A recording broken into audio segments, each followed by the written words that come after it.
माननीय सदस्यगण, माननीय सभापति महोदय, माननीय सभापति महोदय, आज पहले नंबर में माननीय नेता प्रतिपक्ष का नंबर प्रश्न है तो बैठ ही नहीं रहे, आंख खड़े हो गए सीधा।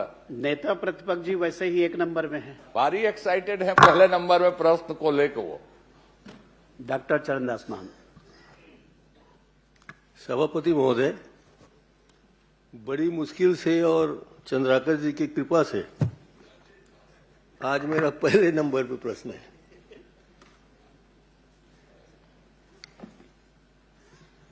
और प्रश्न पूरी तरीके से प्रदेश के स्वास्थ्य, पर्यावरण, प्रदूषण पर आधारित है। संभवतः ज्यादा समय ले सकता हूं सर। मैं तो आशा नहीं करता था कि माननीय मंत्री जी इस प्रश्न का उत्तर देंगे। अच्छा, हम ये सोच रहे थे आज 25 तक जाना है करके, आज सब लोग बैठे हुए हैं, सबका नंबर लग जाए करके। और बड़ी हिम्मत से मंत्री जी ने ये प्रश्न का उत्तर देने का प्रयास किया है। मंत्री जी, आपने स्वीकार किया है कि प्रदेश में 665 औद्योगिक इकाइयां जी खतरनाक अपशिष्ट पैदा कर रही हैं, लेकिन पिछले 2 वर्षों में केवल 19 उद्योग में ही ऑनलाइन एमिशन मॉनिटरिंग सिस्टम लगा है। इस रफ्तार से तो सभी उद्योगों को पूरा सिस्टम में लाने में लगभग 50 साल लग जाएंगे। फिर 2047 का क्या होगा? माननीय सभापति महोदय, हमारे वरिष्ठ नेता आदरणीय नेता प्रतिपक्ष जी को मैं अवगत कराना चाहूंगा कि ये जो नए स्थापित उद्योग हैं उनमें मतलब लगाया गया है, और जो ऑनलाइन सिस्टम जो लगा है वो जो ट्रेडिशनल जो आपने जो वर्ड यूज किया है वो ट्रेडिशनल जो पहले जमाने से लगते आ रहा है वही है, और उसमें सभापति महोदय सभी उद्योगों में लगा हुआ है। जो नए स्थापित हुए हैं 19, वो 19 का जानकारी 24, 25, 25, 26 के लिए है, बाकी पुराने जो है उसमें पहले से लगा हुआ है। तो शायद वो संख्या भी बताने देनी थी आपको। जी, मैं आपको याद कराना चाहता हूं, वैसे याद तो करते ही होंगे। जी, फ्राइडे फरवरी 23, 2024 को आपने बताया था कि 163 उद्योग ऐसे हैं जी, जो कि अलर्ट की श्रेणी में आते हैं। हानिकारक प्रदूषण वाले उद्योगों की संख्या 163 है, और आज आप बता रहे हैं 665 है। ये इतनी गति से कैसे बढ़ गया, इस पर कोई जानकारी देना उचित समझेंगे? जी, माननीय सभापति महोदय, थोड़ा सा कंफ्यूजन है इसलिए ऐसा लग रहा है। जो online continuation emission monitoring system है OCEMS, जो पहले से जो सिस्टम चला रहा है वो है, उसके अंतर्गत 665 हैं। लेकिन जो इसमें जो प्रॉब्लम आता था वो मैं बताना चाहूंगा कि ये पूरे देश में यही सिस्टम चलता है मॉनिटरिंग के लिए, बट इसमें हम लोगों ने ऑब्जर्व किया व्यवहारिक रूप से कि जो जैसे चिमनी है, चिमनी में धुआं निकल रहा है, तो जो धुआं निकल रहा है उसमें प्रस्पिरेटर रहता है जिसको चालू करने से वो पार्टिकल्स को रोकने का काम करता है। बट ये व्यवहारिक समस्या, व्यवहारिक रूप से ये बदमाशी का शिकायत आता रहता है कि बिजली बचाने के लिए इस ESP को बंद कर दिया जाता है, ये आता रहता है। लेकिन क्या होता है सभापति महोदय, ये जो online continuous emission monitoring system है जो पूरे देश भर में चलता है, इसको थोड़ा सा लोग ट्विस्ट करके मिसयूज कर लेते हैं। और क्या होता है, कई जगह सब लोग करते हैं, समय नहीं बोल रहा हूं, कई जगह सच बिला शिकायत कि उसमें जो एमिशन हो रहा है उसमें जो गैसेस हैं उसका डेटा जो है पहले उनके सर्वर में जाता था, उस सर्वर से लिंक होता था डिपार्टमेंट का जो सर्वर है उससे।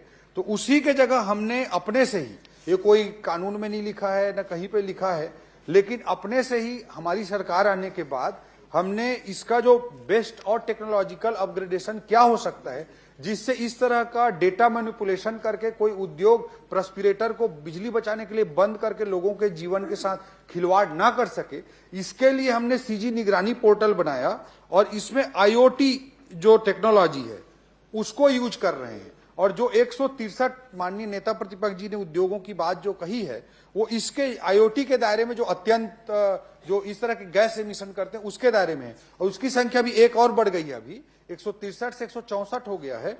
तो मैं आपको बताना चाहूंगा कि इन 164 में से 124 में आईओटी वाला जो नया अपग्रेडेड सिस्टम है, वो 164 में से 124 में हमने अपने इनिशिएटिव से, हमारी सरकार आने के बाद लगाया है। इसमें डेटा मैनिपुलेशन कोई नहीं कर पाएगा, प्रस्पिरेटर कोई भी बंद करेगा। अभी भी हमने कई मॉनिटरिंग कर ली और कई कार्रवाइयां भी उसके आधार पर की हैं कि अभी जो डेटा एमिशन करेगा तुरंत हमारे सर्वर में डायरेक्ट आ रहा है। और पहले जो ऑनलाइन सिस्टम लगाने की जिम्मेदारी होती थी वो पहले उद्योग के स्वयं की होती थी, लेकिन अब जो है इसको हम एक्स्ट्रा अपने से अपग्रेडेड टेक्नोलॉजी के साथ पर्यावरण बोर्ड के खर्चे पे पर्यावरण बोर्ड लगा रहा है। तो 164 में 124 में लग गया है, 40 बचे हुए हैं। मैं आपके माध्यम से सदन को पूरा आश्वस्त करना चाहता हूं, माननीय नेता प्रतिपक्ष जी को भी आश्वस्त करना चाहता हूं कि 1-2 महीना के अंदर में हम इसको कंप्लीट कर लेंगे 164 में, और इसका और भी परीक्षण कराएंगे कि और कोई भी इंडस्ट्री को इसके दायरे में। पहले चरण में हमने ज्यादा जो डेंजरस है उनको लिया था, जहां डेटा मैनिपुलेशन तुरंत रोकने की आवश्यकता थी। आगे हम इसका और विस्तार करने के संबंध में इनिशिएटिव लेंगे। जो 19 है वो अभी जो नए लगे उसका डेटा है, बाकी सब में ऑनलाइन सिस्टम लगा हुआ है। आपने उसी भाषण के दूसरे तीसरे लाइन में कहा था, हम उसको विभागीय खर्च से इंस्ट्रूमेंट को डायरेक्ट उसकी चिमनी में लगा रहे हैं और वह डेटा उसके सर्वर के माध्यम से नहीं, डायरेक्ट हमारे सर्वर में आएगा। क्या मैं पूछ सकता हूं कि सरकार ने जब शासकीय खर्चे से लगाने का किया था तो आपने कोई उसको राशि स्वीकृत की है? उसके लिए क्या कितनी राशि दिया है? क्या आपने किसी बजट में प्रावधान किया जी, डायरेक्ट दे दिया? माननीय सभापति महोदय, इसमें पूरे टेंडर प्रक्रिया के साथ उस मशीन का निर्धारण करते हैं। मशीन कोई 4-5 लाख रुपए के आसपास की होती है, एग्जैक्ट मेरे को अमाउंट अभी याद नहीं है, पर 4-5 लाख रुपए के आसपास का मशीन रहता है और सरकारी विभागीय प्रक्रिया के अनुसार उसको क्रय किया जाता है। और उसमें बजट प्रावधान की हमको आवश्यकता नहीं पड़ती, क्योंकि जो हम पेनाल्टी अधिरोपित करते हैं इंडस्ट्रीज पे, जो पॉल्यूशन प्रदूषणकारी जो भी उद्योग है उस पर पेनाल्टी करते हैं, फ्लाई एश पर पेनाल्टी करते हैं, इस तरह की जो पेनाल्टी इंपोज करते हैं उस पेनाल्टी की राशि से ही उसको हम लगवा रहे हैं। और पेनाल्टी की राशि पर्याप्त है, उसके लिए और अतिरिक्त बजट की आवश्यकता नहीं है, न ही कोई बजट, सरकारी बजट डायरेक्ट बजट के माध्यम से खर्च नहीं किया गया है। पेनाल्टी के अमाउंट से ही उसको लगाते हैं और उसके लिए पर्याप्त राशि उपलब्ध है। वैसे आपने अभी कुछ कम संख्या ही बताया है, 163 जो भी है 126। मैं ये जानना चाहता हूं कि 665 इकाइयों की जो सूची पुस्तकालय में रखी है जी, उसमें से कितनी इकाइयों का पिछले 2 वर्ष में भौतिक सत्यापन आपने कराया और कितने इकाइयों पर मानकों का उल्लंघन करने का आरोप पाया गया? माननीय सभापति महोदय, ये जो मूल रूप से प्रश्न है ये हजार्डस मेटल के बारे में माननीय नेता प्रतिपक्ष जी ने पूछा है। जहां तक वो भौतिक निरीक्षण की बात है, भौतिक परीक्षण की बात है, तो जो इन्वायरमेंट लॉस में रेगुलर उसका फिजिकल वेरिफिकेशन के नॉर्म्स लिखे हुए हैं और कितने कितने दिन में करना है वो भी पूरा लिखा हुआ है। तो उसके अनुसार जो रिटर्निंग ऑफिसर्स हैं वो जाकर रेगुलर भौतिक निरीक्षण कर रहे हैं। और जो हजार्डस मेटल के मामले हैं उसमें भी काफी व्यापक कार्रवाइयां की गई हैं। हजार्डस मेटल जो भी ट्रांसपोर्टेशन होता है उसमें वो ईयरवार पूरी जानकारी यहाँ पर है। और जो माननीय नेता प्रतिपक्ष जी को भी मैं जो जानकारी उपलब्ध कराया हूं वो 200 पेज से अधिक की जानकारी है, तो उसमें भी पूरा डिटेल है। तो लगातार कार्रवाइयां की जा रही हैं सभापति महोदय। एक विषय जरूर मैं आपके समक्ष में लाना चाहूंगा कि प्रदेश में पिछले 2-2.5 दशकों में हमारे छत्तीसगढ़ राज्य बनने के बाद अनेक प्रकार के उद्योग लगे पिछले 25 सालों में। तो उसमें एक विषय होता था सभापति महोदय कि जैसे कई जगह आरओ ऑफिस हैं जो पर्यावरण विभाग के, उनका सेटअप बहुत सीमित होता था, तो बहुत कम जगहों पे वो बैठते थे। जैसे जांजगीर जिला, शक्ति जिला, माननीय सदस्य का जो क्षेत्र है उनमें आरओ नहीं बैठते थे। 25 साल से ऐसी व्यवस्था नहीं थी, जबकि इन 25 सालों में बहुत सारे औद्योगिक गतिविधियां वहां बढ़ी हैं। तो मैं आपके माध्यम से सदन को अवगत कराना चाहूंगा कि ऐसा हमने फिर से सेटअप को इन 25 सालों बाद रिवाइज किया है और जहां जहां ज्यादा जरूरत है वहां नए पोस्ट भी क्रिएट किए हैं और उसकी भर्ती प्रक्रिया भी हम आगे बढ़ा रहे हैं। विद इन अ ईयर, लगभग 1 साल के भीतर उन सब जगहों में आरओ भी बैठेंगे, तो उससे और अच्छे तरीके से मॉनिटरिंग और कार्रवाइयां हो पाएंगी, फिजिकल वेरिफिकेशन हो पाएगा। माननीय सभापति जी, ये मैं माननीय मंत्री जी का धन्यवाद करता हूं कि उन्होंने परिशिष्ट में इतनी बड़ी मुझे जानकारी दी है, और इसमें जितने भी 665 उद्योग हैं उसके बारे में तो नहीं, तो फिर भी मैं एक दो बार पूछना चाहता हूं। जैसे कोरबा का बाल्को, वहां किस किस प्रकार के अपशिष्ट उत्सर्जित होते हैं और उनके निपटान के लिए आपने क्या क्या व्यवस्था की है?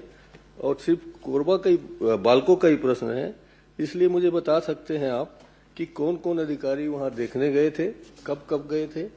इतना मैं आपसे जानकारी चाहता हूं। माननीय सभापति महोदय, बाल्को के जो हजार्डस वेस्ट हैं वो निश्चित रूप से अत्यंत ध्यान देने वाले विषय हैं, और उसमें जो और हेल्थ के लिए बहुत डेंजरस भी होते हैं वो। इसके लिए सभापति महोदय, एक जो प्रथम सबसे ज्यादा जो बहुचर्चित हजार्डस मेटल है वो एसपीएल है, स्पेंट पॉट लाइनिंग है। इसकी जो पूरी क्वांटिटी है, ईयर वाइज पूरी जानकारी मेरे पास रखी हुई, कितनी क्वांटिटी उत्सर्जित हुई, उसका किस किस तरह से निराकरण हुआ, वो मैं पूरी जानकारी माननीय सदस्य को उपलब्ध करा दूंगा। दूसरा जो वहां पे हजार्डस मेटल निकलता है वो यूज्ड एनोड बट है। तीसरा जो निकलता है वहां पे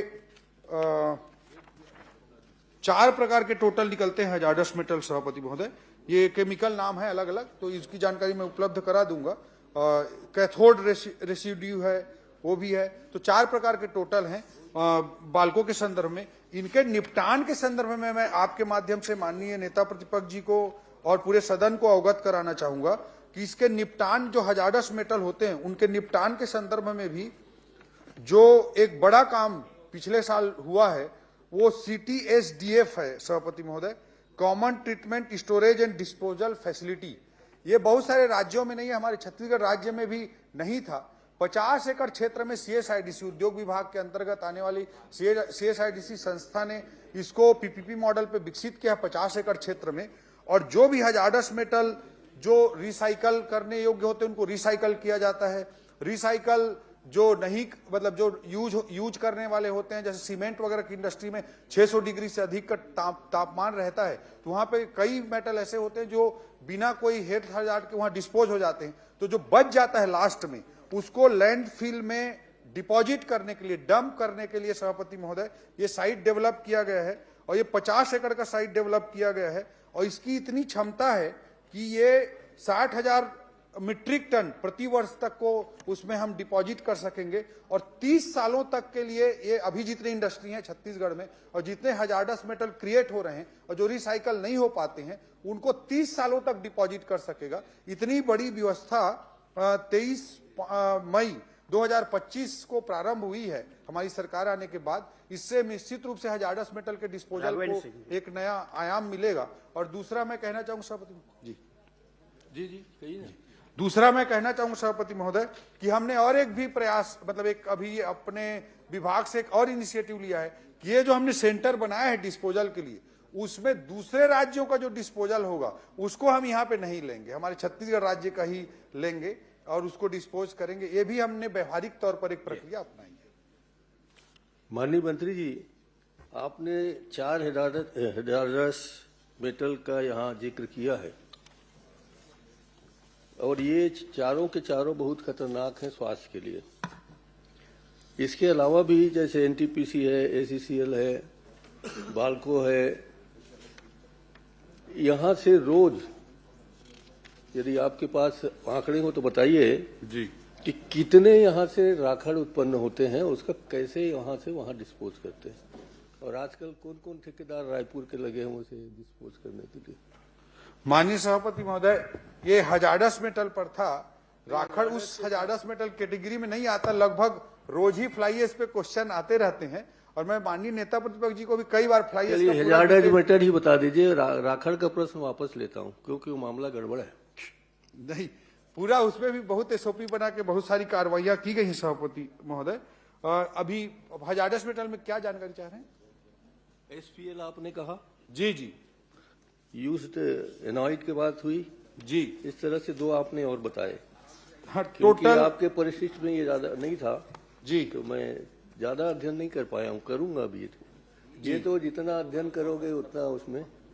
नहीं, एक्चुअली ये पूरा डिटेल में जानकारी दे देता हूँ। स्पेन पॉट लाइनिंग जो है उसके लिए क्या उसके लिए जो एसओपी है उसके तहत कितने लोगों को परमिशन मिला है और किस तरह से डिस्पोजल हुआ है, और यूज्ड एनॉट बट्स उसका किस तरह से कितना उत्पादित हुआ और उसका कितना डिस्पोजल हुआ है। एल्यूमिनियम ड्रॉस 11.5 ये जो तीसरा है उसका कितना हुआ है, और रिफैक्ट्री मटेरियल उसका कितना प्रोडक्शन हुआ है, उसका कितना प्रोडक्शन हुआ है और उसका मुझे किस ऐसा किस तरह लगता से है कि डिस्पोजल किया गया है। मुझे ऐसा लग रहा है कि प्रश्न और आपके जवाब इसके बाद में एक बार नेता प्रतिपक्ष साथ बैठ जाएंगे जी। और बैठ करके उसको पूरा जो जो चाहते हैं वो उपलब्ध करा दिया और उसको बता देंगे, जी सर। क्योंकि बहुत लंबा क्वेश्चन है, ऐसा 15 मिनट से महोदय- ऊपर हो गया है। क्वेश्चन तो बहुत लंबा है, उसको मैं बहुत नहीं, शार्ट जवाब भी आ रहा है और वो जवाब जो बता रहे हैं ना कि इसमें ऐसा है इसमें ऐसा है, तो आप क्या समझेंगे उसको, मैं हम क्या समझने की समझेंगे? कोशिश कर रहा हूं। इसलिए वो बैठ जाएंगे तो ज्यादा समझ में आ जाएगा। वही तो बैठते नहीं, यही तो प्रॉब्लम है। नहीं, वो बैठ जाएंगे आपके पास। हमारे उनके घर तो मैं बोल रहा हूँ बैठ जाएंगे आपके नहीं, पास में, बता रहा हूँ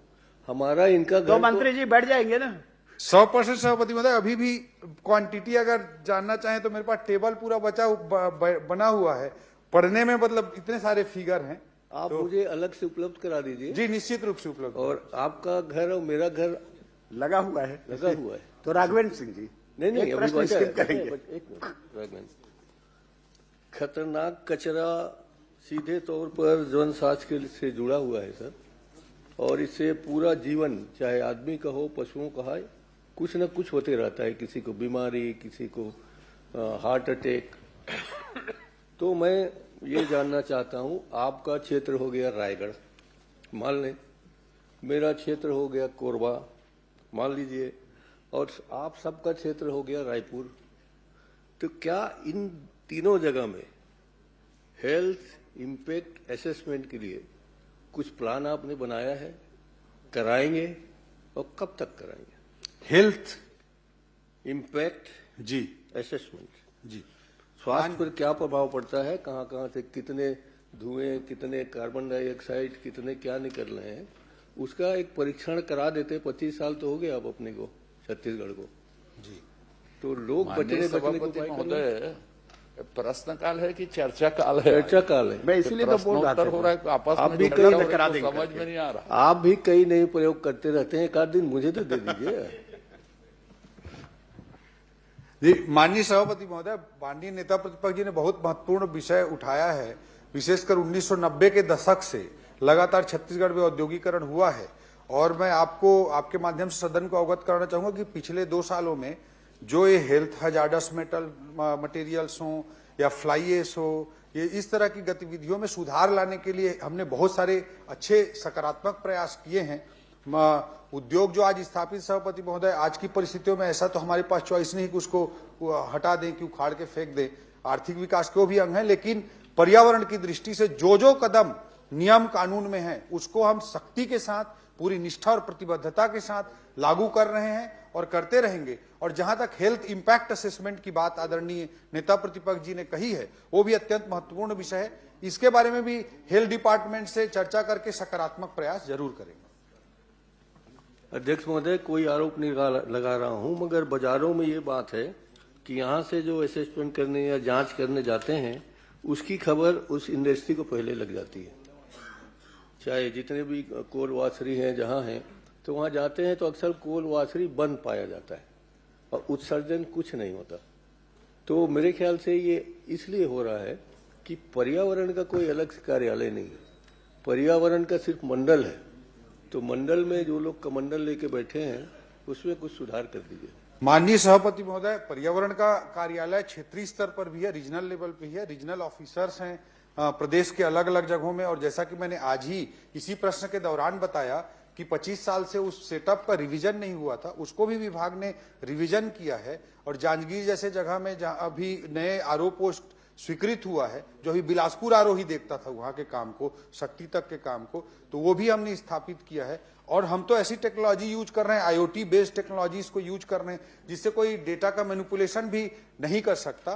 तो इस दृष्टिकोण से मैं कहना चाहूंगा कि एक पर्याप्त सेटअप के साथ, पर्याप्त मैन पावर के साथ इस पर काम चल रहा है और आगे और 25 साल तक जो रिवीजन नहीं हुआ था वो रिवीजन भी पिछले साल किया गया है, तो इसके सकारात्मक रूप से प्रयास जारी रहेंगे। सभापति राघवेंद्र सिंह जी। आदरणीय, मेरा एक छोटा सा इसी पर सवाल है। जैसे आपने कहा कि एमिशन मॉनिटरिंग सिस्टम जो है वो नए इंडस्ट्री में आप लगवा रहे हैं, और आईओटी का जो सिस्टम है जो 164 आपने बताया कि पुराने में कर रहे हैं, लेकिन जैसा कि नेता प्रतिपक्ष ने एक आरोप लगाया, वो कई जगह देखा जाता है कि पर्यावरण के जो लोग चेक करने जाते हैं उन्हीं के द्वारा कभी कभी ऐसा पाया जाता है कि वो पूरी मॉनिटरिंग नहीं हो पाती है। तो क्या आप एयर क्वालिटी इंडेक्स के मॉनिटर्स आसपास के गांव में इंस्टॉल करवाने का वो करेंगे, आदेशित करेंगे, ताकि उसका ये एक सोशल ऑडिट का भी एक बहाना हो जाएगा कि सामने ही दिखता रहेगा कि कितना सही और कितना गलत हो रहा है। तो इन दोनों में क्या आप एयर क्वालिटी इंडेक्स की मॉनिटर्स जो है क्या वो इंस्टॉल करेंगे? और दूसरा, क्या पुरानी इंडस्ट्रीज में एमिशन मॉनिटरिंग सिस्टम का लागू करने का आपका कोई प्लान है? माननीय सभापति महोदय, माननीय सदस्य को थोड़ा इसमें कंफ्यूजन हो गया लगता है। जो ऑनलाइन मॉनिटरिंग सिस्टम की चर्चा किया था 19 इंडस्ट्री में, वो सभी इंडस्ट्री में लगाया गया है। वो डेटा 2024-25 और 25-26 का माननीय नेता प्रतिपक्ष जी ने पूछा था, इसलिए वो 2 साल का डेटा था। जो नए लगे उसमें नया बना, उसी का डेटा दिया गया था। बाकी लगाया सभी इंडस्ट्री में गया है सभापति महोदय। और जो माननीय सदस्य ने चिंता जाहिर की है कि जो मॉनिटर बेस्ड जो रिफ्लेक्शन हो एयर क्वालिटी इंडेक्स का और अलग अलग गैस के एमिशन का, उसके संदर्भ में कई मॉनिटर इन्वायरमेंट बोर्ड ने ऑलरेडी लगाए हुए हैं और उसकी संख्या को निश्चित रूप से भविष्य में बढ़ाने की दिशा में सकारात्मक प्रयास करेंगे। सुनील सोनी। बड़े इंडस्ट्रीज हैं, बस आखिरी, जितनी बड़ी इंडस्ट्रीज हैं, क्या आप ये सुनिश्चित करेंगे कि उनमें ये प्रायोरिटी में एक टाइम बाउंड में लग जाए मॉनिटर्स? निश्चित रूप से सभापति महोदय, मैंने आपसे कहा कि सकारात्मक प्रयास करेंगे। माननीय सदस्य से हम चर्चा भी करेंगे और जहां जहां पे ज्यादा इश्यूज हैं उस दिशा में, उस इंडस्ट्री के परिसर में भी लगवाने के लिए हम कंपेल भी करेंगे। कई चीजें नियम अलाउ करती हैं, एक्ट में कई चीजों का प्रावधान है, कई चीजों का नहीं है, फिर भी हमने बहुत सारी स्टेप, जैसा कि इस क्वेश्चन में भी मैं बताया, विभागीय चर्चा में बताया, बहुत सारे स्टेप व्यवहारिक रूप से नियम में नहीं, फिर भी हमने जो जरूरी है उसके लिए लिए हैं और लेते रहेंगे। श्री सुनील सोनी। धन्यवाद सभापति जी। मेरा प्रश्न जो है वो आम लोगों के स्वास्थ्य से संबंधित है। छातीम झाड़ जो है बहुत बड़ी संख्या के अंदर में लगे हैं और इससे अस्थमा हो रहा है, सांस की बीमारी हो रही है, एलर्जी हो रही है और इसके अनेक उदाहरण आए। और अगर आप देखेंगे तो वैज्ञानिकों ने जो रिसर्च करके और सभी लोगों ने कहा है कि ये छातीम झाड़ जो है यह हानिकारक है। और इस बात को संज्ञान में लेकर मध्य प्रदेश सरकार, केरल, कर्नाटक, तेलंगाना, आंध्र प्रदेश, असम, इन्हें सब राज्यों ने इसके ऊपर में रोक लगा दिया और उसके स्थान पर जो है वो रोड अपने नीम, पीपल ऐसे झाड़ लगाना प्रारंभ किया। एक उदाहरण मैं माननीय मंत्री जी को पहले भी दे चुका हूं। हाल ही में एक पेड़ मां के नाम, आप प्रश्न करिए। मैं प्रश्न कर रहा हूं मैं, एक पेड़ मां के नाम, इसका अभियान पूरे देश भर के अंदर में चला, मोदी जी के आह्वान पर, मोदी जी के नेतृत्व में। और मध्य प्रदेश सरकार ने जो उस समय छातीम के झाड़, मेरा प्रश्न यही है, छातीम के झाड़ जो लगे थे और उनको तत्काल हटाकर उसमें रोक लगाकर 9/1/2026 को इसका आदेश जारी किया कि इसके स्थान पर जो है नीम और पीपल के झाड़ लगाया जाए। मेरा प्रश्न यह है कि क्या मंत्री जी इन पेड़ों के स्थान पर नीम, पीपल जैसे जो ऑक्सीजन देने वाले झाड़ है या फल के झाड़ है वो लगाएंगे क्या? माननीय सभापति महोदय, माननीय सदस्य की चिंता बहुत जायज है। पेड़ लगाया ही जाता है सभापति महोदय कि लोगों के हेल्थ को फायदा हो, पर्यावरण को फायदा हो। अगर कोई पेड़ हेल्थ को नुकसान कर रहा हो, ऐसी स्थिति उत्पन्न होगी तो निश्चित रूप से उस पर हम सकारात्मक प्रयास करेंगे। इस पर माननीय सदस्य के प्रश्न के बाद उनसे अनौपचारिक चर्चा भी हुई थी, तो उस पर जो सभापति महोदय आया, पहला विषय आया था कोनोकार्पस का, जो मैंने स्टडी करवाई कि छातीम के अलावा तो पहला जो एक और विषय आया कोनोकार्पस का, तो जो सेंट्रल इंपावर्ड कमिटी है सभापति महोदय इन्वायरमेंट के संबंध में, उसने कोनोकार्पस के संबंध में एक रिसर्च प्रकाशित किया है, वो मुझे मिला है। तो उस पर हम निश्चित रूप से उसको बैन करने का काम करेंगे ही। जहां तक सप्तपर्णी एलेस्टोनिया जिसको बोलते हैं बॉटनिकल नेम के हिसाब से, उसके बारे में अभी कोई अध्ययन मेरे को नहीं मिल पाया फिलहाल, अभी विभाग के लोगों को। मैं आपको ये बताना चाहूंगा कि जो अन्य राज्यों का जो आदेश है वो हमको जरूर मिला है। मध्य प्रदेश का भी आर्डर मैंने देखा है, उन्होंने कोनोकार्पस के लिए भी लगाया है, उन्होंने सप्तपर्णी के लिए लगाया है। तो मैं आपको पहला चीज तो आपके माध्यम से सदन को ये आश्वस्त करना चाहता हूं, ये बताना चाहता हूं कि भविष्य के लिए हम फॉरेस्ट डिपार्टमेंट से, वन विभाग से, हेल्थ डिपार्टमेंट से, इन सब से सामंजस्य करके भविष्य में नहीं लगाने का प्रतिबंध तो लगा ही देंगे। अगर 1% भी डाउट है तो क्यों उसको नया लगाया जाए, इस पर हम प्रतिबंध लगवा ही देंगे सरकार में उचित समन्वय करके उचित विभाग से। जहां तक लगे हुए पेड़ हैं उनके संबंध में माननीय सदस्य के साथ हम बैठ जाएंगे, उनके पास जो डॉक्यूमेंट है उनको ले लेंगे, विभाग से और रिसर्च करा लेंगे। और क्योंकि लगा हुआ पेड़ है सभापति महोदय, इसलिए मैं इतना बोल रहा हूं। तो अगर उस पे रिसर्च जो भी हमको मिलता है, कोई साइंटिस्ट और जो भी बेस्ट मिल जाता है, तो उस पर भी हम निश्चित रूप से सकारात्मक प्रयास करेंगे। भविष्य में लगाने के लिए तो प्रतिबंध अनिवार्य रूप से हम लगा देंगे सभापति महोदय। और जहां तक पीपल पेड़ का जिक्र किया है माननीय सदस्य ने, तो मैं अवगत कराना चाहूंगा आपके माध्यम से सदन को कि रायपुर में भी जब हम लोग प्रशासन में थे तो पीपल फॉर पीपल अभियान चलाकर बहुत सारे पीपल पेड़ लगाने का काम किए थे। कटोरा तालाब जैसे जगहों में आप जाएंगे तो बहुत अच्छे से दिखेगा, गार्डन में, शमशान में, सब जगह। अभी नवा रायपुर में भी पीपल फॉर पीपल अभियान बड़े स्तर पे लागू किया जा रहा है और एक पीपल सिटी के रूप में नवा रायपुर को विकसित करने की योजना है, क्योंकि पीपल हमारी आस्था का भी प्रतीक है। 100 साल से अधिक वर्ष तक जीवन जीता है, हमको ऑक्सीजन देता है, दिन के साथ साथ रात में भी ऑक्सीजन देता है। इसलिए पीपल फॉर पीपल अभियान अभी नवा रायपुर में भी चलाया जा रहा है, तो उस पर ऑलरेडी हम काम कर रहे हैं सभापति जी।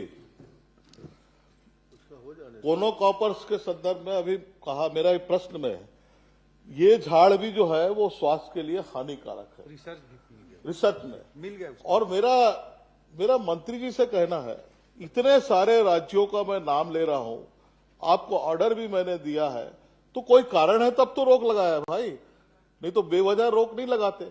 लगे हुए वृक्ष जो है मध्य प्रदेश ने 9/1/2026 को हटाना प्रारंभ कर दिया। तो मेरा अनुरोध यह है कि इस पे निर्णय लेंगे और कब निर्णय लेंगे इसका पता है। रायपुर में बहुत बड़ी संख्या में है, इसको हटाकर जैसा आपने कहा जो अभियान, मैं आपका आभार व्यक्त करता हूं, धन्यवाद भी देता हूं। पीपल के झाड़ का आप अभियान चलाए, नीम का भी चला दीजिए, मैंने अभी लगाया है सब नीम के झाड़ जो है। तो इसके ऊपर में शीघ्र निर्णय लेंगे और कब लेंगे।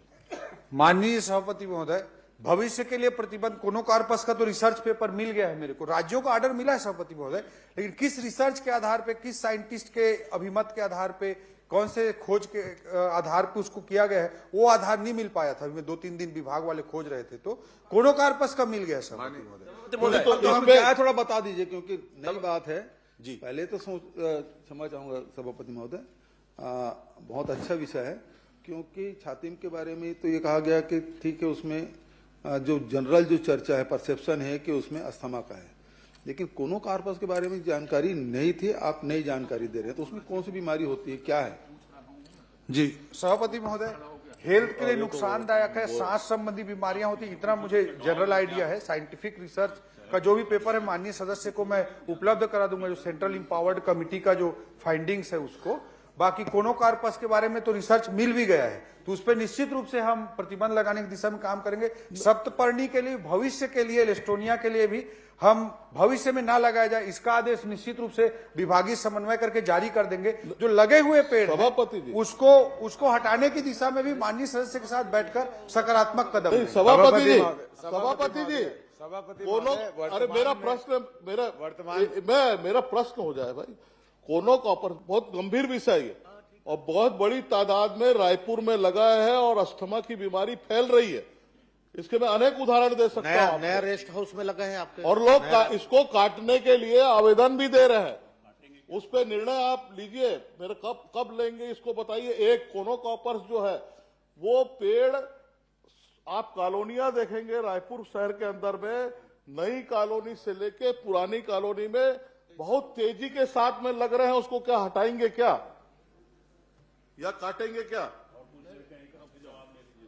जी माननीय सभापति महोदय, जो माननीय सदस्य का प्रश्न है अत्यंत महत्वपूर्ण है। मैंने बहुत सकारात्मक तरीके से पहल करने के बारे में स्पष्ट रूप से बात कही है। अब सभापति महोदय, साइंटिस्ट मैं तो खुद हूं नहीं कि जो मतलब इसका पूरा चीज मैं बता सकूं। लगे हुए पेड़ हैं, इसलिए मैं इतना हेजिटेट कर रहा हूं कि भाई रिसर्च पेपर निकाल के अगर उसमें हजार्डस पाया जाता है तो निश्चित रूप से हटाने का काम भी करेंगे। मंत्री जी मेरा आग्रह है, देखो आप आईएएस और युवा है, आप समझ रहे हैं, आप रिसर्च करते हैं। जो पेड़ स्वास्थ्य को खराब कर रहा है, आम जनता के स्वास्थ्य को खराब कर रहा है, उसको नहीं हटाएंगे क्या? एक पेड़ माँ के नाम जो है वो मोदी जी अभियान स्वास्थ्य ठीक करने के लिए, पर्यावरण ठीक करने का अभियान चला है, तो उसके मेरे को आप जवाब दें। बहुत बढ़िया प्रश्न आया है सभापति महोदय, और सोनी जी ने बहुत गंभीर मामला उठाया और हम सब लोग चिंतित भी हैं, मंत्री जी भी उतने ही चिंतित हैं। और चूंकि पूरी जानकारी का बहुत सारे वृक्षों के बारे में, अभाव के बारे में भी बताया है उन्हें और नया स्टडी के बारे में बताया है। मेरा निवेदन ये है क्योंकि सुनील सोनी जी ने प्रश्न उठाया है, तो सुनील सोनी जी के अध्यक्षता में एक कमेटी बना दें और उसमें कुछ अधिकारी रह जाएं, कुछ विधानसभा सदस्य रह जाएं और इसका अध्ययन करके अगला जो सत्र है वहां तक रिपोर्ट सबमिट कर दें, कौन उचित है अनुचित है, क्योंकि शहरी जानकारी आ नहीं पा रही है। इसलिए सोनी जी के अध्यक्षता में कमेटी बना दी सभापति महोदय, अध्ययन करके अगले सत्र में रिपोर्ट प्रस्तुत करके फिर उसमें जो कार्रवाई करना सरकार कर ले। यदि आप ट्रेजरी बेंच सहमत है तो कर लेना चाहिए। एक मिनट सर, मैं भी पूछ लूं। देखिए, मामला सिर्फ इतना है कि रायपुर शहर में जो झाड़ लगे हैं उसके कारण अस्थमा फैल रहा है। माननीय मंत्री जी ने उसमें रिसर्च भी कराया है। कोई एक झाड़ के बारे में रिपोर्ट आ गई है कि वो खराब है, दूसरे के बारे में आना है।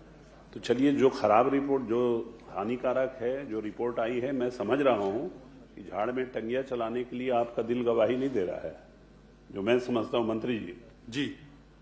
हरे भरे वृक्ष को कैसे काटा जाए, लेकिन वो हरा भरा वृक्ष जिंदा इंसान को भी ठूंठ बना देगा, इसलिए उसको काट दिया जाए। तो सीधा सीधा बोल दीजिए कि जो नुकसानदायक झाड़ है उसको काट देंगे, बाकी का रिसर्च करके फिर आप इसमें राम कुमार जी, ये हरा भरा, सभापति जी मेरा आखिरी प्रश्न है, सभापति जी आखिरी प्रश्न है। ये हरा भरा इसलिए है और गर्मी में इसलिए ज्यादा हरा भरा रहता है क्योंकि ये जल स्रोत को भी खराब कर रहा है। इसका भी वैज्ञानिकों ने रिसर्च करके इसके ऊपर में कमिट किया है। जी सदस्य छातिम के बारे में पूछा और आपके पास उसका कोई रिपोर्ट नहीं है। आपने जो जानकारी दी है वो कोनो कार के बारे में जानकारी दे रहे हैं। दोनों अलग अलग जानकारी बताया सब, बिल्कुल सही बात है। मैं जो उसी तरह का प्रॉब्लम है, इसलिए मैं आपसे असहमत नहीं हूं। मेरे कहने का मतलब ये है कि सब लोग स्वास्थ्य के मामले चिंतित हैं। इसका एक कमेटी बना दे सुनील सोनी जी की अध्यक्षता में और वो अगले सत्र तक प्रस्तुत कर दें, इसमें कौन सी बड़ी बात है। माननीय सभापति महोदय, मेरा इतना ही कहना है, इस पर विभाग पूर्णतः गंभीर है और माननीय सदस्य ने जो विषय लाया वो अत्यंत महत्वपूर्ण है। मैं कहना चाहता हूं सभापति महोदय कि इसके लिए मैं न साइंटिस्ट हूं, न आदरणीय सदस्य साइंटिस्ट हैं। इसके लिए टेक्निकल साइंटिस्ट की टीम बना देंगे हम विभाग की ओर से, ठीक है, रूप से, और उसके आधार पर शीघ्र कार्रवाई करेंगे। इसमें कोई पुन्नूलाल मौर्य जी, माननीय भविष्य के लिए हम प्रतिबंध लगा देंगे। माननीय सभापति महोदय, जब आप संशोधन कर रहे हैं तो बेशरम समझते हैं ना आप। माननीय सभापति महोदय, सभापति महोदय जी, मैं पूछ रहा हूँ जी, एक बेशरम का झाड़ लगाते हैं हम, है बेशरम का झाड़ लगाते हैं और उसके डंडी का आजकल गांव-गांव में लकड़ी के रूप में गरीब लोग उपयोग करते हैं। खेत खराब कर रहा है। हाँ, वो पूरी तरीके से शरीर को टीबी तक कुछ में होता है, ऐसा लोगों का कहना है। तो आप जब परीक्षण कराए तो बेशरम झाड़ को भी जोड़ लीजिए, परीक्षण करा दें। जी माननीय सभापति महोदय, वन विभाग के साथ, हेल्थ डिपार्टमेंट के साथ, सबके साथ मिलकर के इसका भी अध्ययन कराएं। पुन्नूलाल मौर्य जी,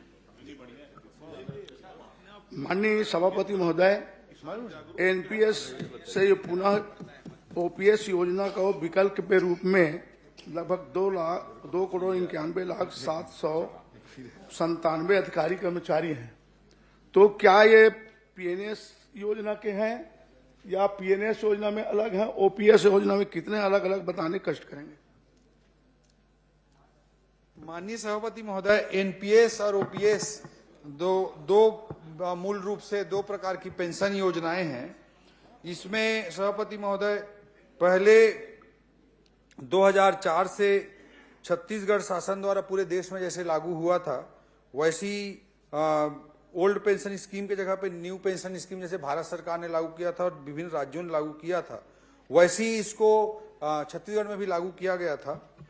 पिछले बार 2022 में सभापति महोदय ओपीएस स्कीम को लाया गया उस समय के बीच के कर्मचारियों के लिए।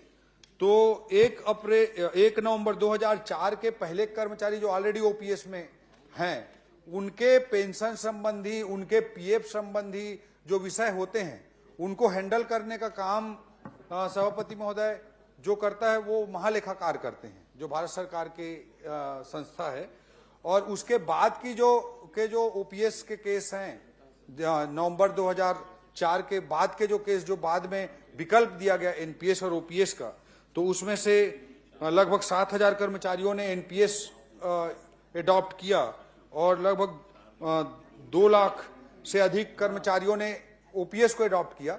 तो जो भी एडॉप्ट किए हैं सभापति महोदय, उनको चूंकि अभी ओपीएस भारत सरकार और दूसरे जगहों पे लागू नहीं है, इसलिए हमारा डायरेक्टरेट खुद उसको हैंडल करता है। इसलिए 2 अलग अलग प्रकार की संस्थाओं को उसको हैंडल करना होता है। माननीय सभापति महोदय, एनपीएस और ओपीएस में जितने अधिकारी और कर्मचारी के भविष्य निधि कटौती कितने कितने प्रतिशत होती है तथा कटौती राशि कहां कहां जमा होती है, और एनपीएस की कटौती प्रदेश के अधिकारी कर्मचारी को कब तक बंद की गई? जो एनपीएस की कटौती है सभापति महोदय, वो जो 2 प्रकार के उसमें कंपोनेंट्स होते हैं। एक एम्प्लॉयर कंट्रीब्यूशन, एम्प्लॉय का कंट्रीब्यूशन होता है, दूसरा एम्प्लॉयर का कंट्रीब्यूशन रहता है। तो जो एम्प्लॉय का कंट्रीब्यूशन है सभापति महोदय, वो लगभग नहीं, एग्जैक्ट 10% होता है। और एम्प्लॉयर का जो कंट्रीब्यूशन है वो पहले 10% होता था। अभी उसको बढ़ा करके मोदी जी ने पहले सेंट्रल लेवल पे 14% किया है, 14% किया है। तो ये दोनों जो राशि होती है वो पीएफआरडीए में जमा होती है। Pension fund regulatory and development authority पूरे देश के लिए है पीएफआरडीए, उसमें जमा होती है और वो उसका उचित नियोजन करता है उस राशि का। और जहां तक जीपीएफ का प्रश्न है सभापति महोदय, वो 10% उसकी कटौती होती है और वो रिटायरमेंट पे मिलती है जीपीएफ। माननीय सभापति महोदय, एनपीएस के स्थान पर ओपीएस का जो चयन करने वाला अधिकारी कर्मचारी भविष्य निधि कटौती वर्तमान में कितने प्रतिशत है, तो लागू किस दिनांक से है, अब तक कुल कितनी राशि जमा की गई है और कितना प्रतिशत ब्याज प्रति वर्ष दे है, वर्तमान में कर्मचारी के एनपीएस में क्या स्थान? सभापति महोदय, माननीय सदस्य ने जो 2 अलग अलग प्रकार के एजेंसी हैंडल करते हैं, जो महालेखाकार हैंडल करते हैं नवंबर 2004 के पहले के प्रकरणों का, और उसके बाद के जो एडॉप्ट किए हैं ओपीएस, उनका डायरेक्टरेट फिनांस उसको हैंडल करता है। उसके संबंध में मूल क्वेश्चन था, जो ब्याज मिलता है, जो ब्याज रेट है वो 7.1% है पीएफ पर, प्रोविडेंट फंड पर जो ब्याज मिलता है वो 7.1% है एज ऑन टुडे, आज की तारीख में 7.1% है। और जो जानकारी उन्होंने पीएफ के संबंध में और एडिशनल जानकारी चाहिए है वो मैं उनको उपलब्ध करा दूंगा। श्री राम कुमार टोप्पो। नहीं, माननीय सभापति महोदय, मेरा प्रश्न है, जिन अधिकारी कर्मचारी के पीएनएस के स्थान पर ओपीएस चुना गया है, कुल कितनी राशि जमा है तथा उन्हें भविष्य में जमा राशि के किस तरह उन्हें प्राप्त होगी, उनके खाते में क्या जमा किए जाएंगे, ये बताने कष्ट। माननीय सभापति महोदय, जो पैसा होता है एनपीएस के अंतर्गत, एम्प्लॉय का कंट्रीब्यूशन और एम्प्लॉयर का कंट्रीब्यूशन, ये दोनों जो जमा होता है सभापति महोदय, वो 22,000 पीएफआरडीए में 22,000 करोड़ लगभग जमा है और जिन्होंने ओपीएस एडॉप्ट किया है उसमें इम्प्लाई का कंट्रीब्यूशन जो हुआ है उसमें पहले, और उसमें लाभांश उसको पीएफआरडीए इन्वेस्ट करती है उचित तरीके से, उसमें लाभांश आता है। तो लाभांश की राशि लगभग इसमें 22,000 करोड़ में से लगभग 10,000 करोड़ राशि लाभांश की ही है। तो जो इम्प्लाई का एक्चुअल कंट्रीब्यूशन है, प्रिंसिपल अमाउंट है, मूलधन है, और उस पर जो लाभांश आया है वो दोनों को सभापति महोदय उस पर इम्प्लाई का हक होगा, और जो इम्प्लायर है सभापति महोदय मतलब छत्तीसगढ़ सरकार है उसके लाभ उस राशि पर जो लाभांश है, और सरकार ने जो जमा किया है पहले 10% जो जमा होता था और 14% बाद में जो जमा होता है वो राशि इम्प्लायर को मतलब राज्य सरकार को मिलेगी। एक मेरा आखिरी प्रश्न है 2004 के पहले नौकरी लगने वाले का ओपीएस पुराना पेंशन की बता दिया आप। एनपीएस राष्ट्रीय पेंशन योजना 2004 के बाद नौकरी करने वाले अधिकारी कर्मचारी को क्या जीपीएफ फंड में कटौती की राशि उनके खाते में जमा होगी, ये बता दें। एक बार फिर से बोले सभापति। 2004 के बाद जी जो नौकरी करने वाले अधिकारी कर्मचारी हैं जिसके जीपीएफ खाते में जमा नहीं है, क्या उनके खाते में वो राशि जमा होगी, उन्हें देय होगी? नहीं सभापति महोदय, जो जीपीएफ है 2004 के बाद जिन्होंने एडॉप्ट किया है ओपीएस को, उनके खाते में निश्चित रूप से जीपीएफ जमा होगी सभापति महोदय, जो ओपीएस एडॉप्ट कर लिए हैं। और जो एनपीएस में जो ऑलरेडी बने हुए हैं वो पीएफआरडीए में उनका पैसा जमा होता रहेगा सभापति महोदय 10% 14% के रूप में। माननीय सभापति महोदय, अभी माननीय मंत्री जी ने बताया कि 22,000 करोड़ लगभग पीएफआरडीए में जमा है जो एनपीएस की राशि है, तो क्या उसे लेने के लिए कोई कार्य योजना है? वो कैसे एम्प्लॉय तक कैसे वो पहुंचेगा, उसका लाभ, ये इसके बारे में कुछ बता दीजिए। जो सभापति महोदय जो राशि जमा है 22,000 करोड़, उसमें से कुछ राशि तो करंट इम्प्लाइज की है।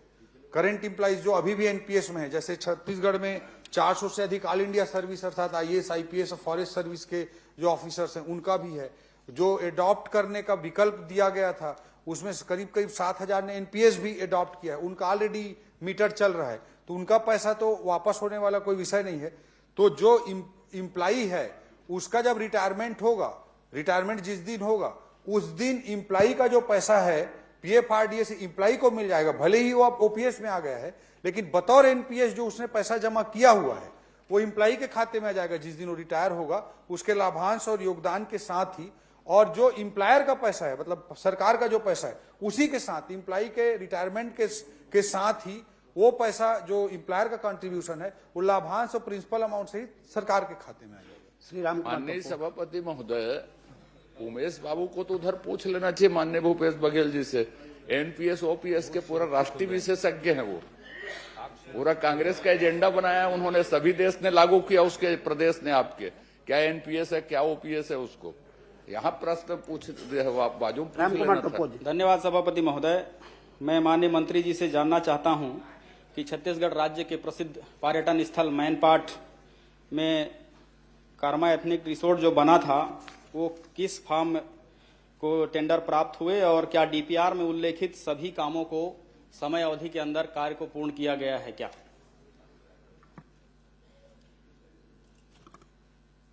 माननीय सभापति महोदय, विधानसभा सीतापुर अंतर्गत स्वदेश योजना के अंतर्गत ट्राइबल टूरिज्म सर्किट परियोजना हेतु कमलेश्वरपुर में शासकीय भूमि खसरा नंबर 139 रकबा 18.960 हेक्टेयर भूमि कलेक्टर सरगुजा द्वारा 13/12/17 के माध्यम से आवंटित किया गया था। निर्माण वर्ष 2019 से 2021 कुल लागत 21.37 करोड़ है। इसमें सभापति महोदय केवल इतना बता दीजिए कि ये किस फर्म को टेंडर मिला था और जो डीपीआर में शामिल थे वो सभी कार्य समय अवधि के अंदर पूरे हुए क्या, ये सिर्फ बता दीजिए फिर आगे बढ़े। इसमें टोटल 32 कार्य थे जो 2019 से 21 के मध्य कंप्लीट हो गए हैं। डीपीआर में टोटल 32। किसको मिला था टेंडर, काम करने वाला एजेंसी कौन था? TCIL कंपनी थी। ये लोकल छत्तीसगढ़ की थी कि बाहर की थी? नहीं, मेरे अंदाज TCIL बाहर की होगी, बाहर की। ठीक है सभापति महोदय, मैं आगे बढ़ जाता हूं। माननीय मंत्री जी ने ये स्पष्ट स्वीकार किया है कि डीपीआर में उल्लेखित जो 32 काम, जितने भी उल्लेखित कार्य हैं, सभी कार्य पूर्ण हो गए समय अवधि के अंदर में। तो मैं ये जानना चाह रहा हूं कि चैन फेंसिंग कार्य जो उस क्षेत्र माने रिसोर्ट की सुरक्षा के लिए शायद एक बाउंड्री वाल की तरह है, ये कितने लागत इसके लिए था? क्योंकि डीपीआर जब बने होंगे तो सभी के लिए अलग अलग पूरा डिटेल बनाया गया होगा, तो कितना लागत थे और ये कार्य पूर्ण हो चुके हैं आपने पहले ही बता दिया था। और दूसरा गार्ड रूम जो है उसका कितना लागत है, दोनों विषय का बता देंगे। चैन लिंक फेंसिंग का काम 141.98 लाख का था, लेकिन वास्तविक लागत 95.15 लाख। और गार्ड रूम हो गया राम कुमार जी?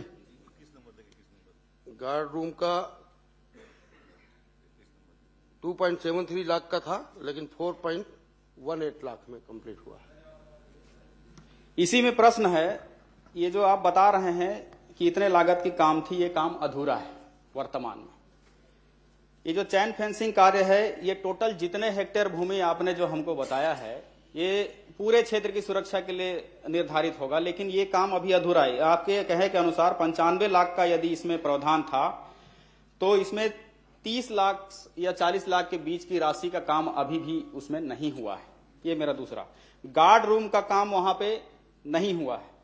उसके बाद में कई काम ऐसे उसमें जिक्र हैं जो जैसे 2 पार्टों में वहां पे काम हुआ है, एक रोड के इस साइड में, एक रोड के दोनों मिलाकर एक कंप्लीट प्रोजेक्ट बनता है, जिसमें से अभी भी वहां बहुत सारे काम अधूरे हैं और उसके कारण से कई वहां पे नुकसान भी देखे जाते हैं। तो आप इस पे क्या कहेंगे? कब तक पूर्ण कराएंगे? नहीं, पूर्ण तो हो चुका है उनके जवाब पर, क्योंकि ये मामला 2021 तक का पूर्ण करने का बता रहे हैं। तो ये सारे दस्तावेज बोल रहे हैं पूर्ण हो गया है, आप भी बोल रहे हैं कार्य पूर्ण हो चुका है, तो फिर ये काम भौतिक सत्यापन पे वहां पे अधूरा क्यों है? ये गलत जानकारी कैसे? इस पे क्या कहेंगे मंत्री जी? डीपीआर के अनुसार जो कार्य स्वीकृत हुए थे, वो कार्य जो पूर्ण हुए हैं, सिर्फ ऊपर के जो हिस्से में एक पार्ट अलग है जहां कुछ पानी की कमी थी, वहां का भी काम कंप्लीट हो गया है, लेकिन वो ऑपरेशन में भी नहीं आ पाए हैं। कर्मा एथनिक रिसोर्ट के workshop centre, souvenir shop, reception and facilitation centre एवं ट्राइबल इंटरप्रिटेशन सेंटर, ये दूसरे साइड में है। वहां पर पानी की कमी से वो काम कंप्लीट होने के बावजूद संचालन में नहीं है। लेकिन इसमें आपने दिया है कि द्वार निर्माण कार्य, तो द्वार निर्माण कार्य उसमें तो हुआ ही नहीं है, खुला है। उसके बाद टंकी वगैरह का जो आपने बताया है सारा अधूरा है। आपके रिकॉर्ड में कंप्लीट है, माननीय सदस्य के कहने हैं कि काम नहीं हुआ है। आप अधिकारी को सदस्य के उपस्थिति में उसका भौतिक सत्यापन करा दीजिए। बिल्कुल करा देंगे। भुगतान स्थिति भी बता दीजिए। धन्यवाद। एक सवाल और है इसमें सभापति महोदय, एक प्रश्न। भुगतान स्थिति, एक प्रश्न ऐसा लग रहा है कि भुगतान में हेरफेर हुआ है। रुकिए 1 मिनट, मेरे को पूछने दीजिए, मैं आता हूँ। सभापति महोदय, मंत्री जी मेरा इसमें पॉइंट है, उसके बाद बताते रहिएगा। एक आपने उसमें जिक्र किया है 67,630 रुपया मंथली मेंटेनेंस राशि वहां पे दिया जाता है। तो मैं इसमें यह पूछना चाहता हूं कि ये जो मेंटेनेंस करने का जो कार्य वर्तमान में कौन सा कंपनी कर रहा है? क्या इसका टेंडर होता है? ये स्टेट लेवल का टेंडर होता है कि लोकल स्तर का टेंडर होता है? और इसमें मेंटेनेंस में कौन कौन से कार्य सम्मिलित हैं, एक बार मुझे चिन्हित बता देंगे, फिर आगे क्लियर होगा।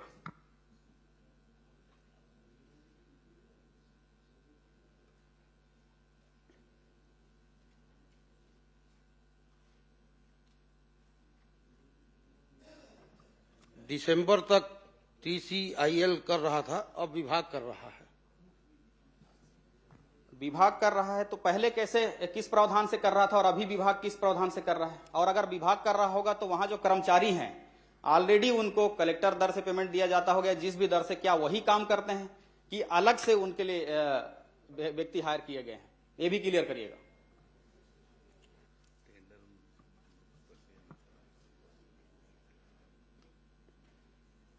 गार्डन रख रखाव से संबंधित मजदूर लगे हुए हैं जो बाहर के काम देखते हैं, और 2 जो मैनेजर हैं सैला में और कर्मा में, वो प्लेसमेंट एजेंसी के द्वारा नियुक्त किए गए हैं।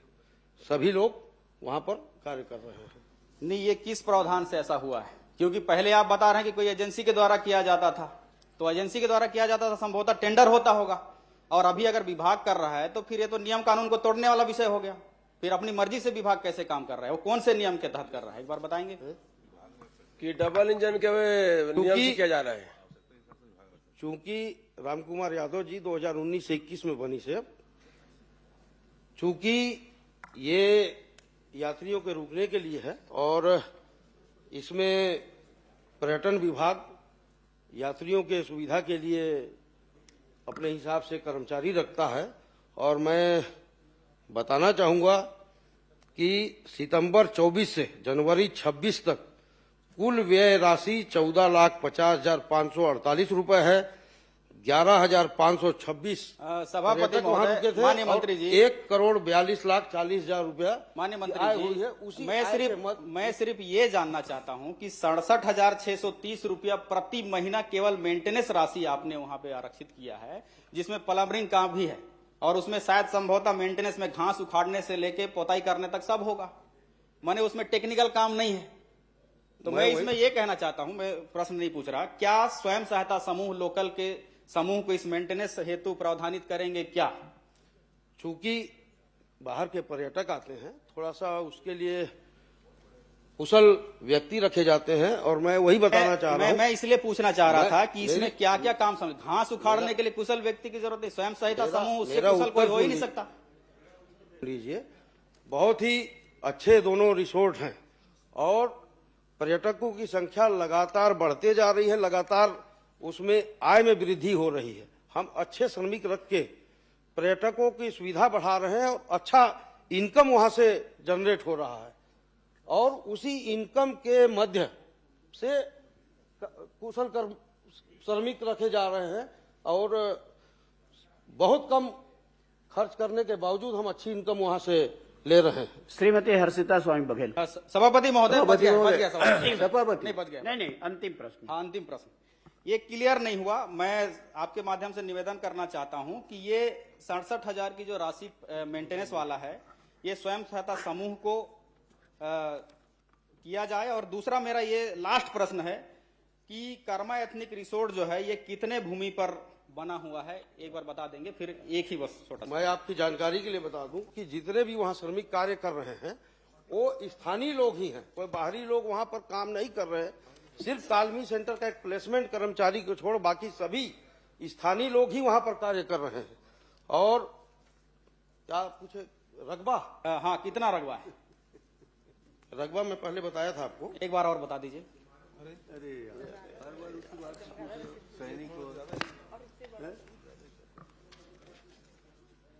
स्वदेश योजना अंतर्गत ट्राइबल टूरिज्म सर्किट परियोजना हेतु ग्राम कमलेश्वरपुर तहसील मैनपाट स्थित शासकीय भूमि खसरा नंबर 139 रकबा 18.96 हेक्टेयर भूमि। ठीक है सभापति महोदय, मैंने इसलिए इस विषय को दोहराया था, आप पूछना ये चाह रहे लास्ट थे? है सभापति महोदय, ये लास्ट है कि शीतकालीन सत्र 2025 में मैंने इसी विषय में प्रश्न किया था कितने हेक्टेयर पे बना है, उस पे जवाब आया था कि लगभग 5.46 हेक्टेयर भूमि पर कर्मा एथनिक रिसोर्ट बना है, और अभी आप बता रहे हैं 8 पॉइंट कुछ बता रहे हैं। ये दोनों जवाब सरकारी सदन पे प्राप्त हुए जवाब है, ये दोनों में वेरिएशन क्यों? माननीय सभापति महोदय, दोनों ही जवाब सही है। 18.96 हेक्टेयर भूमि आवंटित हुई है, और वो जो 5 पॉइंट जितना इनको जवाब मिला है वो निर्माणाधीन है, शेष भूमि खाली है वहां पर। ठीक है, इसमें ऐसा कुछ भी नहीं लिखा है। आधे मिनट का प्रश्न, हाँ, आधा प्रश्न कर लीजिए। आधा मिनट का आधा प्रश्न। माननीय प्रश्न करने वाले उसी जिले के हैं, सीतापुर से विधायक हैं, और माननीय मंत्री जी वहीं के रहने वाले हैं। मैं इनसे सिर्फ इतना पूछना चाहता हूं, पर्यटन के मंत्री हैं, पर्यटन संबंधी प्रश्न हैं, क्या एक भी बार आप मंत्री बनने के बाद मैनपाट गए हैं?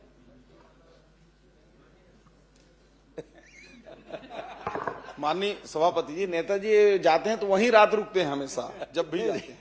उन्हीं को बोलने दीजिए ना, वहाँ तो रात रुकने के बहुत सारे साधन है। नहीं पर्यटन उसमें स्थल दूसरे अपूर्ण बनाए है, गए। उत्तर अधूरा है। मंत्री जी रुकते हैं नहीं रुकते अलग बात है। आज क्या नेताजी आपने को नेता प्रतिपक्ष जी को आमंत्रित किया रुकने के लिए? और नहीं माननीय किया तो उनको सभापति जी। आमंत्रित कीजिए। माननीय सभापति महोदय, माननीय सभापति जी, आज माननीय नेता प्रतिपक्ष जी को स्वायत्तता प्राप्त है। आज प्रश्न में कई बार खड़े हुए हो पूछने के लिए, बधाई आपको। माननीय सभापति महोदय, माननीय नेता प्रतिपक्ष जी ने जो प्रश्न किया है, मैं अभी 2-3 महीने पहले वहाँ मैनपाट महोत्सव हुआ था, उसमें गया था और दिल्ली के सांसद मनोज तिवारी जी को अपने साथ सभी जगह घुमाया था। और वो वहाँ के उल्टा पानी, हालांकि उसमें पर्यटन का कोई रोल नहीं है, उल्टा पानी में पर्यटन ने वहाँ कोई काम नहीं किया, नेचुरल है, लेकिन उसको देखकर वो आश्चर्यचकित रह गए और बोले कि मैं इसको पूरे देश में, ये जो उल्टा पानी एक जगह जो दिखी है जिसमें पानी भी ऊपर चढ़ता है और गाड़ियां भी न्यूट्रल कर दीजिए तो ऊपर चढ़ता है। मैंने जिस बात का उल्लेख किया आप बुलाए और दिखाए क्या? नहीं, ये मेरी तो गलती आप है, आमंत्रित कीजिए। ये मेरे से गलती हुई है। श्रीमती मैं हर्षिता स्वामी आदरणीय बघेल से क्षमा मांग रहा हूँ और भविष्य में आदरणीय आप बुलाइए। सभापति जी, आमंत्रित कर रहा हूँ। मेरा सवाल था माँ बमलेश्वरी के धर्म स्थल में पर्यटन में का बहुत बड़ा योजना प्रसाद पर्यंत में श्री यंत्र भवन का निर्माण कराया गया। और इसे मैं ज्यादा समय न लेते हुए मैं यही पूछना चाहूंगी, क्या ये भवन का निर्माण पूर्ण हो चुका है?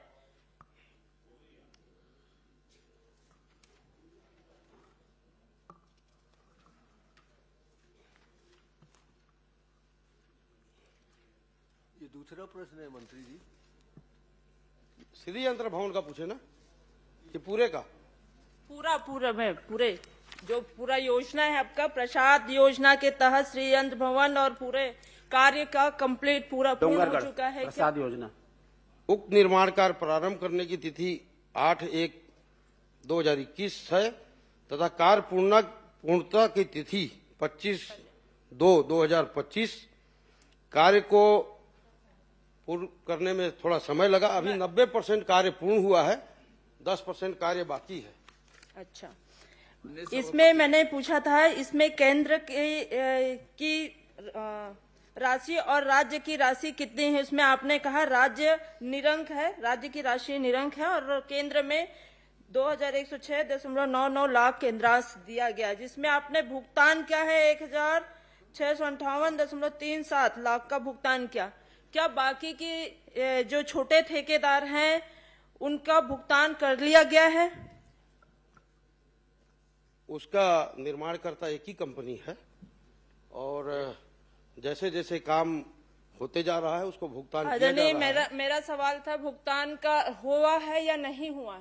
भुगतान लगातार हो रहा है। आदरणीय सभापति जी, मैं बताना चाहूंगी, कार्य telecommunication constellation India limited Bharat सरकार को उपक्रम के माध्यम से ये निष्पादन किया गया। ये इनके आंसर में है, जो एजेंसी को इन्होंने दिया गया था और कैसे विलंब हुआ, कैसे क्या हुआ, उसकी पूरी सूची इन्होंने बताई है। 5 कारणों से यहाँ पे विलंब हुआ, जिसमें संचालक जो थे श्री पंकज झा जी, जो कि सड़क दुर्घटना में आकस्मिक निधन होने के बाद वो एजेंसी को बदला गया या नहीं बदला गया? उनके निधन के पश्चात वो एजेंसी उनकी पत्नी के नाम से आई, जिसके कारण से आदरणीय सभा को या उनके भाई के द्वारा संचालन किया गया। और इन्होंने जवाब में ये भी कहा है मेरे सवाल के कि एनआईटी रायपुर के माध्यम से जांच टीम, जो कि 30/5/2024 के संतोष प्राप्त आपने, हाँ ठीक है ना, कार्यों का परीक्षण किया गया। तो परीक्षण क्या एक ही बार हुआ कि और भी इसके परीक्षण किए गए हैं? नहीं, समय समय पर कार्य के कितने बार परीक्षण किया गया? परीक्षण जांच होते कितनी बार की गई है? नियमानुसार लगातार। कितने बार? अब कितने बार क्या, जब जरूरत होता है निर्माण कार्य चलता रहता है, परीक्षण उसको एक्चुअल में। मेरे पूछने का तात्पर्य ये है क्योंकि आप 2021 में ये इसका प्रश्नकाल शुरुआत समाप्त हुआ था। पत्रों का पटल पे रखा जाना।